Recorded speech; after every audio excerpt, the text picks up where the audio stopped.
हाँ, तो बच्चों चौथे सेशन में चैप्टर नंबर 12 के आज चौथे सेशन में आप सभी का स्वागत है। पिछले जो थर्ड नंबर वाले सेशन में अपन ने प्रश्नावली 12.3 की थी 2, उसके सारे सवाल कर लिए और उसके बाद हमने पढ़ा था एकिक विधि और मैंने कहा था ये बहुत काम की चीज़ है, बहुत जगह कैलकुलेशन में काम आएगी। तो हमने कुछ एग्जाम्पल्स भी कर लिए थे और आज हम पढ़ने वाले हैं प्रश्नावली 12.3 और उसके सवाल। ठीक है, तो हम आज बहुत अच्छी एक्सरसाइज करने वाले हैं, सारे क्वेश्चंस करने वाले हैं। तो मेरे क्वेश्चंस करने से पहले क्या किया आपने? आप सभी लोगों ने अपने आप पहले उसको करने की कोशिश कर ली है, सारे क्वेश्चंस रफ में ट्राई कर लिए हैं, क्योंकि मैंने आपको बताया था पिछले सेशन में कि कैलकुलेशन का बड़ा इंपॉर्टेंस है, क्योंकि अपन को सब कुछ आता है, छोटी छोटी जगह अपन गलतियां कर सकते हैं। ठीक है, छोटी छोटी जगह अपन गलतियां कर सकते हैं। तो छोटी छोटी जगह गलतियां नहीं करने के लिए क्या करना है? अपने को प्रैक्टिस करनी है, क्वेश्चन खुद से सॉल्व करना है बिना देखे। ठीक है, तो शुरू कर रहे हैं प्रश्नावली 12.3 क्वेश्चन नंबर 1। रेडी? यदि 7 मीटर कपड़े का मूल्य 294 रुपये हो तो 5 मीटर कपड़े का मूल्य क्या होगा? पहले मैं रफ में करके बता रहा हूं। 7 मीटर कपड़े का मूल्य यदि अपने को दे रखा है 294 रुपये, तो एक का होगा 294 बटा 7, 5 का होगा 294 बटा 7 गुणा 5। ये तो है विधि। ठीक है, जिसको ज्ञात करना है वो उधर आएगा सीधे हाथ पे, जो दे रखा है वो आएगा उल्टे हाथ पे, और फिर सारा खेल है कैलकुलेशन पे। अब अपने को ये सवाल अपन करना शुरू कर रहे हैं। देखो, मैंने यहां ऐसे लाइनें खींची है। देखो, लाइनें खींचने के लिए मैं इसको लैंग्वेज बना रहा हूं। यहां पर 7 मीटर क्या लिखूंगा? 7 मीटर कपड़े का, मैं एक क्वेश्चन में लैंग्वेज बना रहा हूं, बाकी क्वेश्चंस में लैंग्वेज नहीं बनाऊंगा, जल्दी जल्दी करूंगा। कपड़े का मूल्य है बराबर 470, 470 है क्या है? ये कौन सा क्वेश्चन आ गया? 12.3 1470। अच्छा, बुक में अलग दे रखा है और इसमें अलग दे रखा है। अच्छा अच्छा, वाह, बड़ा गड़बड़ है, बहुत गड़बड़ है भैया। ये तो जो हमारी जो बुक है बेटा, उसमें दे रखा है इसका मूल्य, ये 294 की जगह दे रखा है 1470 रुपये। ठीक है, ठीक है ना? तो चलो इस पे करते हैं। तो वो 4 से 14 से एक डंडे का चक्कर है। 1470 रुपये। 1 मीटर कपड़े का मूल्य होगा बराबर 1470 बटा 7। फिर लिखना 5 मीटर कपड़े का मूल्य होगा बराबर 1470 बटा 7 गुणा 5। ये लैंग्वेज मैंने ऐसी ऐसी लाइनें खींच दिए, उसका मतलब ये मान लेना कि ये लैंग्वेज है। बार बार लिखेंगे तो अपना समय लगता है। ठीक है, तो अपने को समय बचाना है, रफ में करने के लिए भी ये टेक्निक है। खास चीज क्या है? कैलकुलेशन। चलो निकालो कैलकुलेशन। अब ये वाली कैलकुलेशन है, निकालो आंसर। आज मैं आपके साथ कैलकुलेशन करता हूं। बहुत दिन हो गए कैलकुलेशन नहीं सीखी आप लोगों से। क्योंकि आप लोग गड़बड़ कहाँ करते हो, कैलकुलेशन। 1470 अपॉन 7 गुणा 5 करो, 1470 अपॉन 7 गुणा 5 निकालो, काटो इसको। बहुत इजी है, ये डायरेक्ट 7 से कटा, 7 दूनी 14, 1 0, ये आ गया 210 गुणा 5, क्या लेगा 5 0 0, 5 से कम 5, 5 दूनी 10, आंसर क्या आ गया 1050 रुपये। अब आपको कुछ मजा आया होगा। अब यहां लिखना उत्तर लिखना 1050 रुपये।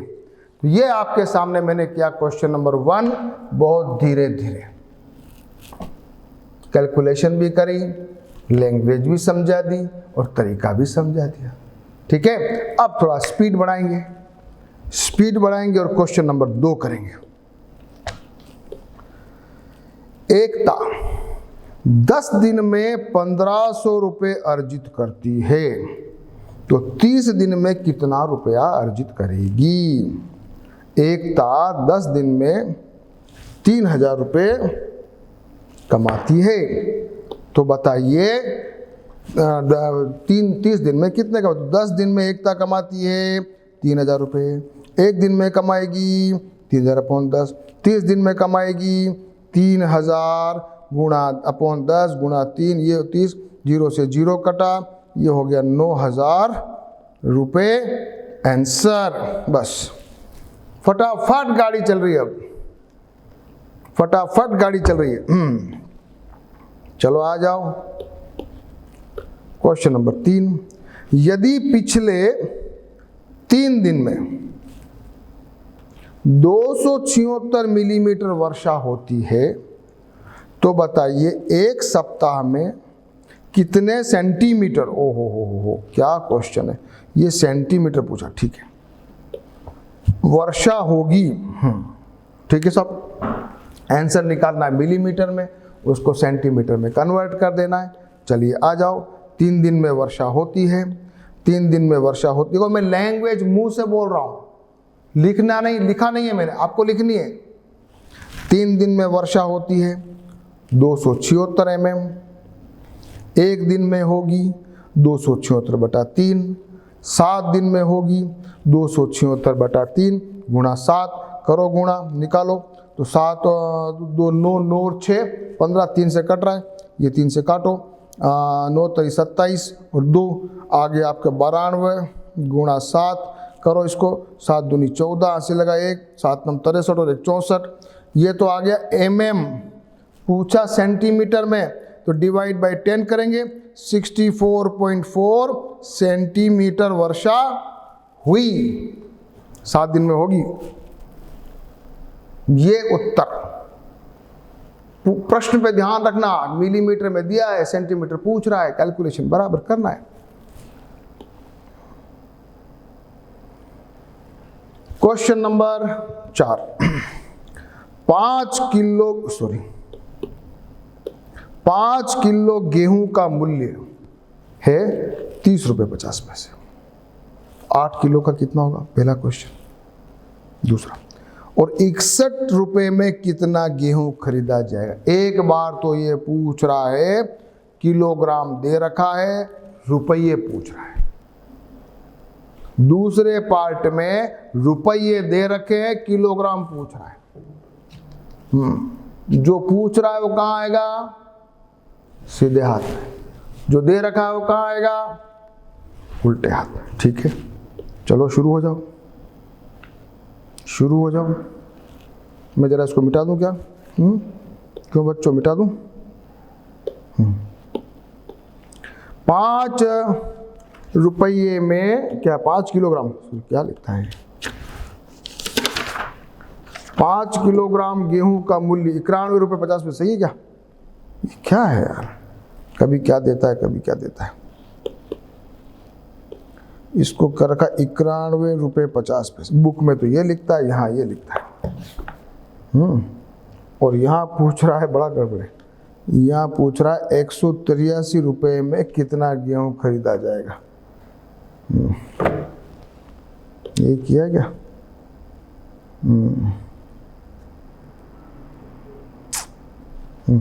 ठीक है।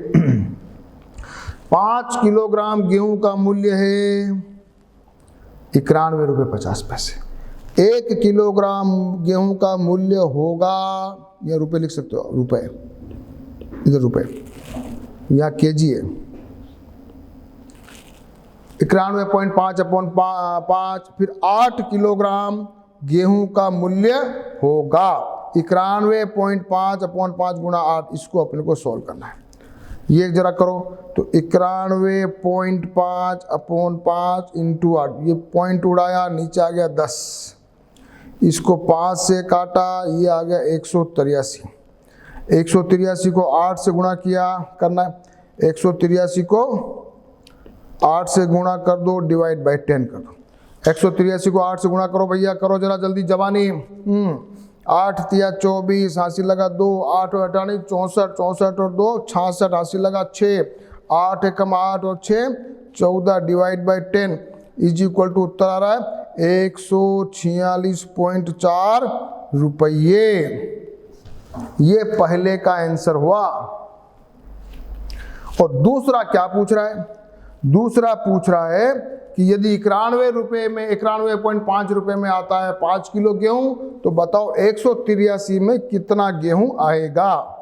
तो करिए, उल्टा कर दीजिए। 91 रुपये में 91.5 रुपये में आता है 5 किलो गेहूं, 1 रुपये में आएगा 5 अपॉन ये किलो गेहूं, 183 रुपये में आएगा, ये हो गया। करो गुणा यहाँ पर, तो 5 अपॉन 91.5 इंटू 183, करो इसको, ये 0 उड़ाया, ये पॉइंट उड़ी, 10 आ गया। अब जरा इसको कर लो यहाँ पर फ्रेश। ये करो, इसको मैंने कर रखा है, इसको करोगे तो ये आंसर आ जाएगा। काटोगे इसको तो पहले 5 से इसको काटा, नीचे आ गया ये 305, फिर 305 को काटो आप, किससे काटा ये?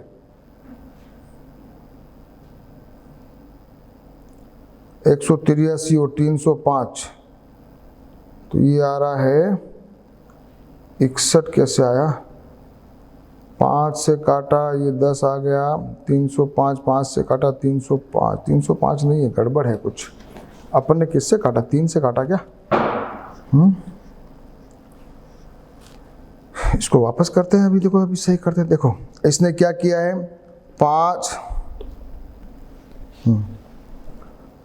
अपॉन 91.5 गुणा 183, तो इसको बिंदु को उड़ाया, ऊपर आपने लिख दिया, मान लिया यहाँ 10 लिख दिया। फिर अपन ने क्या किया, इसको काटा अपन ने 3 से, है बेटा, तो ये हो गया 3, ये तो हो गया 61। इसको 3 से काटो तो 3, ये 0 और ये आ गया कितना, 3 और 15। फिर इसको 5 से इससे काट दिया, कितना आ गया बेटा? 61। 61 से 61 साफ हो गया, उत्तर क्या आया? 10। ठीक है, मैं आपके लिए कर रहा हूं, एक्चुअली ये सब आपको करना है, ये मेरे को पढ़ाने का नहीं है, क्योंकि काटना और कैलकुलेशन ये बार बार पढ़ाया नहीं जाता है, ये तो प्रैक्टिस से ही आएगा। डू इट, करते जाओ करते जाओ करते जाओ, जितना करोगे उतना आपको परफेक्शन आएगा। ठीक है,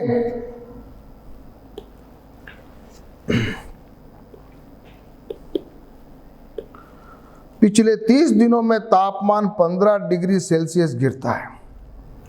यदि तापमान की गिरावट इसी गति से जारी रहे तो अगले 10 दिनों में तापमान कितना जाएगा?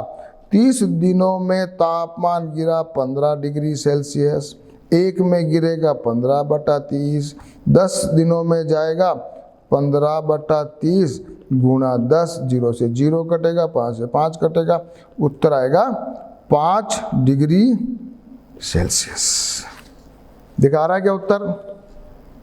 ये उत्तर आ गया, बहुत इजी है। क्वेश्चन नंबर 5 इजी है। क्वेश्चन नंबर 6 शुरू करें।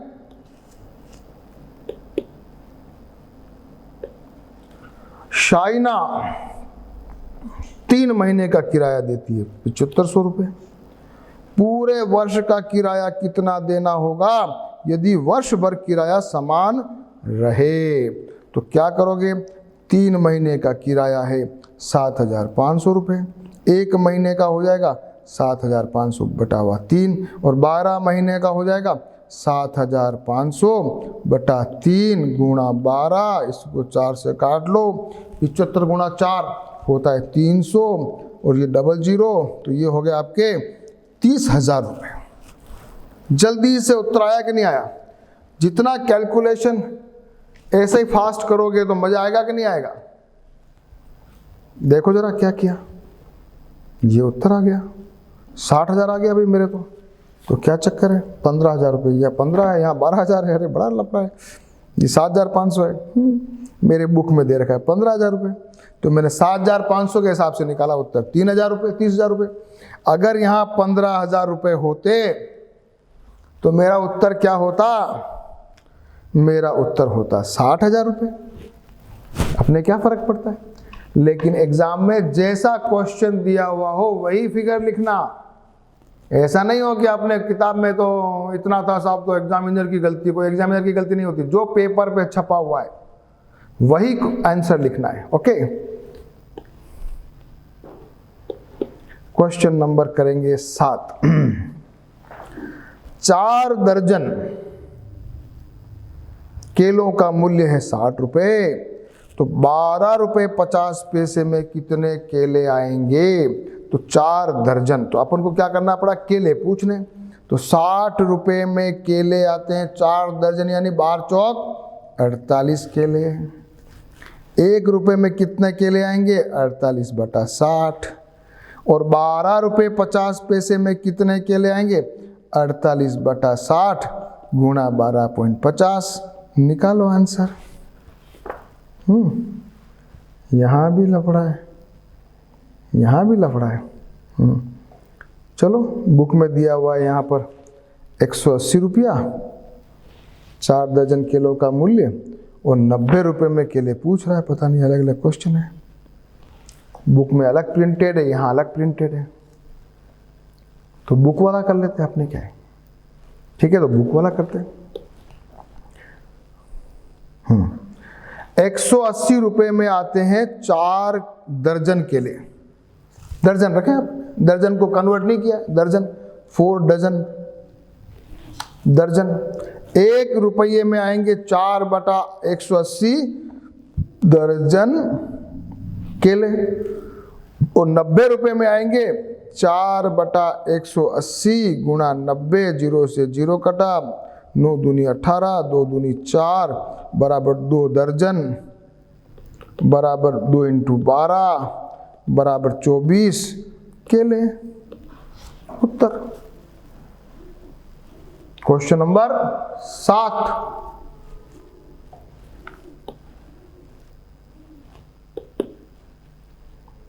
क्वेश्चन नंबर करेंगे 8।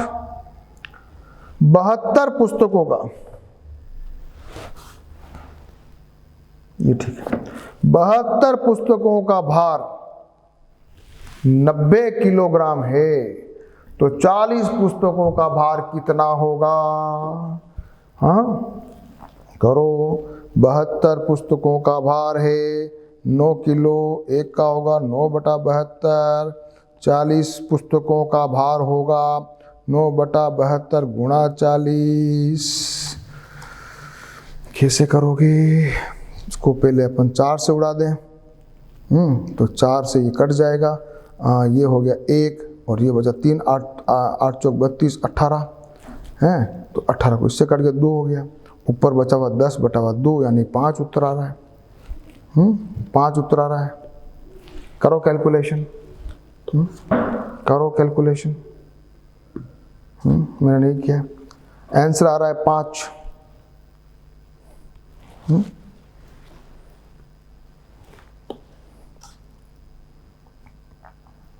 क्वेश्चन नंबर 8, आंसर है 5 किलोग्राम। अब मैं करने वाला हूं क्वेश्चन नंबर 9। एक ट्रक,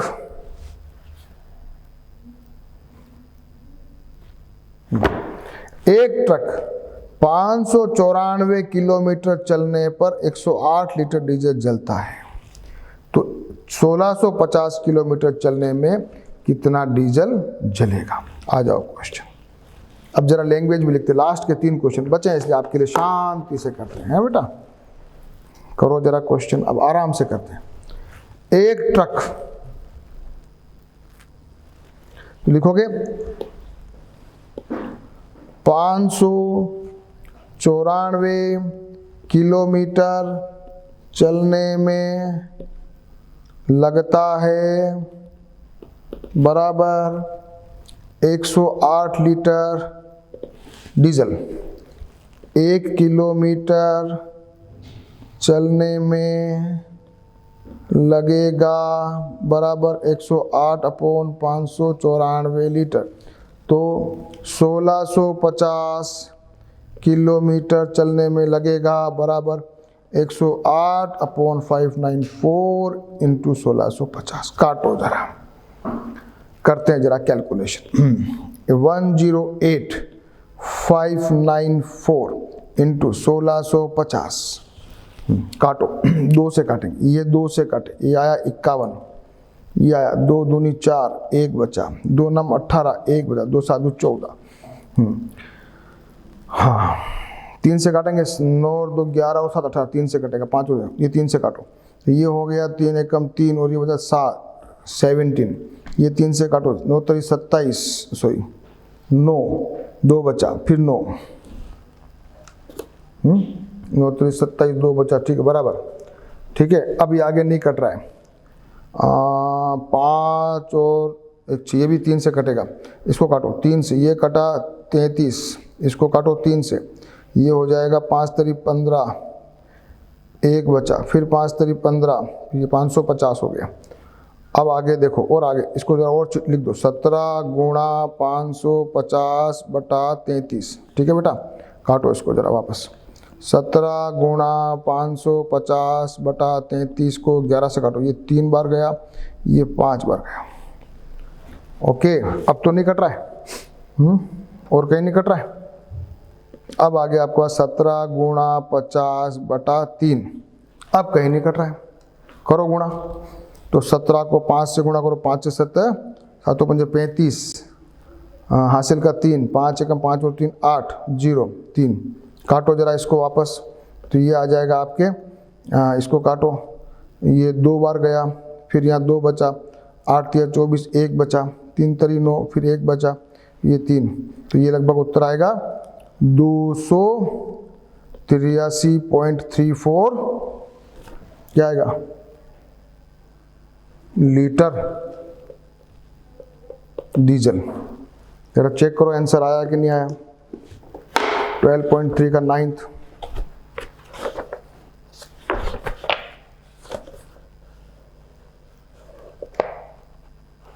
लीटर आ रहा है। 594 किलोमीटर चलने पे 108 किया अपन ने, और 1650 बराबर है, तो यहाँ आंसर इन्होंने दिया है 300 लीटर। 300 में कहाँ गलती की अपन ने, वापस चेक करो, कुछ गड़बड़ आ रही है ऐसा लगता है। वापस चेक करते हैं। देखो वापस से करेंगे क्वेश्चंस को, जितनी बार, ये कैलकुलेशन का खेल है, मैंने आपको फिर बताया, बहुत टफ कोई भी चीज़ नहीं है। वापस से करेंगे, 108, यहाँ इसको काटा पहले अपन ने 2 से, 5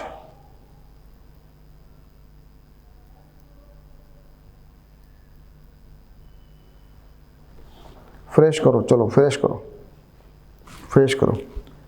108 डिवाइड बाई 594 इंटू 1650, काटो इसको। पहले काटा अपने 2 से, ये 5 आया, हाँ ये गलती पकड़ में आ गई ना मेरी, यही गलती पकड़ में आ गई, ये 5 और ये 4 था, मैंने क्या कर दिया, देखो जरा इधर, ये मैंने गलती कर दी, हाँ आ गई गलती पकड़ में, तो कैलकुलेशन करोगे तभी तो गलती पकड़ में आएगी ना। अब आ गई पकड़ में, करो। ये आ गया 54, ये आ जाएगा नीचे वाला आपके 297,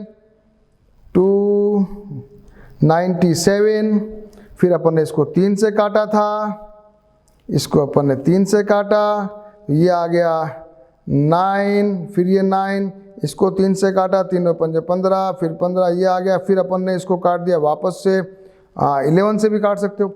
ये 9, ये चला गया 50, फिर इसको काट दो 9 छंग 54, ये 6, ये आ गया 6 into 50 is equal to 300। Answer आया कि नहीं आया? मजा आया कि नहीं आया? कैलकुलेशन का मजा आया कि नहीं आया? छोटी सी गलती कैसे अपने को दिक्कत करती है और ये कैसे सुधरेगी? इसको सुधारने का एक ही तरीका है, डू इट, करो। अदरवाइज देखते रहोगे मैथ्स नहीं आएगी। श्योर, लिख लो। लास्ट, राजू ने 150 रुपए में 10 पेन, मनीष ने 84 रुपए में 7 पेन लिए। किसके पेन सस्ते हैं भैया? फटाफट निकाल लो। तो राजू ने एक पेन का मूल्य निकालना है, 10 पेन में लगे 150 रुपए, एक पेन में लगेंगे 150 बटा 10, यानी राजू का पेन आया 15 रुपए का एक पेन। फिर कौन दूसरा? मनीष ने क्या किया? उसने 7 पेन खरीदे 84 रुपए में, एक लेगा 84 बटा 7, निकालो, करो, काटो इसको, तो ये आ जाएगा, एक बार गया, एक बचा, 2 बार, तो 12 रुपए का ये आया। तो इसको तो मिला, राजू को इसका पेन का भाव है 15 रुपए और मनीष के पेन का भाव कितना है? 12 रुपए। तो सस्ता किसका हुआ? मनीष का हुआ। तो ये भी अच्छा है। अब करेंगे लास्ट क्वेश्चन।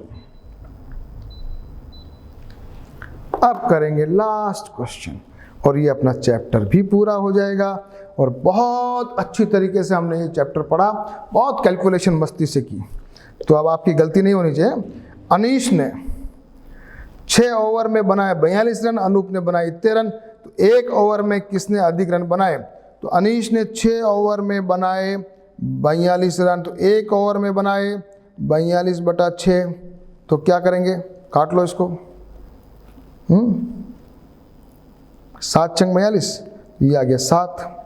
और ये दूसरा कौन है? अनूप ने 7 ओवर में बनाए 63 रन, तो 1 ओवर में बनाए 63 बटा 7 इज इक्वल टू 9 रन। तो किसने बनाए? अनूप ने ज़्यादा बनाए। तो आंसर है अनूप।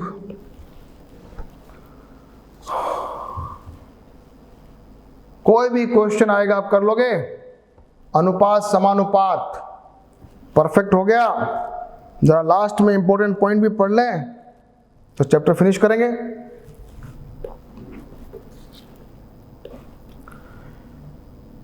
एक हमने क्या चर्चा की? एक जैसी राशियों की तुलना करने के लिए हम साधारणतः राशियों के अंतर द्वारा तुलना विधि करते हैं। बहुत सी परिस्थितियों में भाग द्वारा तुलना अधिक अच्छी होती है, अर्थात एक राशि दूसरी राशि का कितना गुना है, इस विधि को हम भाग द्वारा तुलना कहते हैं, या उसको कहते हैं अपन, उसको अनुपात वाली बात कहते हैं, कितना गुना। उदाहरण के लिए ईशा का भार 25 किलो है, उसका पिता का भार 75 किलो है। हम कहेंगे कि ईशा के पिता का भार ईशा के भार के अनुपात में 3:1 है, यानी कि 3 गुना। में शांति से पूरा चैप्टर पढ़ चुके हैं, सारे क्वेश्चन अपन सॉल्व कर चुके हैं। अब पूरा माइंड में अपन रिमाइंड कर रहे हैं और बहुत शांति से समझ रहे हैं। अनुपात द्वारा तुलना में दोनों राशियों की इकाइयां समान होनी चाहिए। यदि वे समान नहीं है तो अनुपात लेने से पहले उन्हें समान बना लेना चाहिए। मीटर सेंटीमीटर में ध्यान रखना है, यदि दोनों मीटर में होनी चाहिए या दोनों सेंटीमीटर में होनी चाहिए, दोनों मिलीमीटर में होनी चाहिए या दोनों किलोमीटर में होनी चाहिए, जो भी इकाई है वो समान होनी चाहिए। अलग अलग परिस्थितियों में अनुपात समान हो सकता है। अनुपात 3:2 और 2:3 में अंतर है, सेम नहीं है, एक दूसरे से भिन्न है। इस प्रकार जिस क्रम में राशियां ली गई है वह महत्वपूर्ण है। एक अनुपात को भिन्न भी माना जा सकता है, अतः 10:3 को 10/3 भी लिख सकते हो। 2 अनुपात तुल्य होंगे, यदि उनके संगत भिन्न भी तुल्य होंगे तो तुल्य अनुपात की बात आती है। अब अगला चलो। एक अनुपात को न्यूनतम रूप में बदला जा सकता है। उदाहरण के लिए 50/15 को काट के आप चाहें तो छोटा करके 10/3 इस प्रकार से लिख सकते हो, छोटा कर सकते हो। 4 राशियां समानुपात में कहलाएगी यदि पहली और दूसरी राशि का अनुपात तीसरी और चौथी राशि के अनुपात के बराबर हो। इस प्रकार 3, 10, 5, 15 और 50 समानुपात में, क्योंकि 3/10 15/50 है। हम समानुपात को इस प्रकार से लिखते हैं और 3:10 बराबर 15:50 के रूप में पढ़ते हैं। क्या पढ़ेंगे? 3:10 बराबर 15:50, ऐसे भी लिख सकते हैं, बोल सकते हैं। एक और तरीका 3:10 समानुपात 15:50, ऐसे भी लिख सकते हैं। और अंग्रेजी में कैसे बोलोगे? वापस से याद करो, बहुत अच्छी चीज पढ़ा रहा हूं। 3:10 समानुपात 15:50, इसको कैसे पढ़ोगे इंग्लिश में? इंग्लिश में पढ़ेंगे, देखो शांति सुनना। 3:10 S2, बीच वाले क्या बोलेंगे? S2। यहां तो था is2, अपन is2 बोलते हैं, बाकी होता है is2। 3:10 S2, 15:50, ऐसे इंग्लिश में बोलते हैं। जो बीच वाले हैं वो, साइड वाले वो चरम पद कहलाते हैं, जिसको अपन इंग्लिश में कहते हैं एक्सट्रीम टर्म्स, और बीच वाले जिनको मध्य पद कहते हैं, जिनको इंग्लिश में कहते हैं मिडिल टर्म्स। क्लियर? समानुपात में क्रम महत्वपूर्ण है, ठीक है, उल्टे पुल्टे करोगे तो क्रम टूट जाएगा। वह विधि जिसमें हम पहले एक इकाई का मान निकालते हैं फिर वांछित इकाइयों का मान निकालते हैं, इकाई विधि कहलाती है या एकिक विधि कहलाती है। माना कि 6 के n का मूल्य 210 रुपये है, तो 4 के n का मूल्य निकालने के लिए अपन क्या करेंगे? पहले 1 के n का मूल्य निकाल लेंगे, फिर इसको 4 से गुणा कर देंगे। तो इस प्रकार से हम एकिक विधि द्वारा किसी भी चीज़ का मान निकाल सकते हैं। तो आज अपना ये अनुपात समानुपात का चौथा और अंतिम वीडियो सेशन समाप्त हुआ, और बहुत अच्छे से हमने इस बार बहुत ही अलग तरीके से शांति से एक एक क्वेश्चन को कैलकुलेशन भी करते हुए हमने किया है। ठीक है, तो मैं उम्मीद करता हूं कि ऐसे ही आप भी प्रैक्टिस करोगे। और मेरा उद्देश्य क्या है कि आपका मैथमेटिक्स में परफेक्शन आ जाए और आप किसी भी एग्जाम में रुके नहीं, किसी भी क्वेश्चन में आपका मार्क्स कटे नहीं, and you will get 100% marks, 100 out of 100 marks in mathematics. Okay, we will meet in next chapters.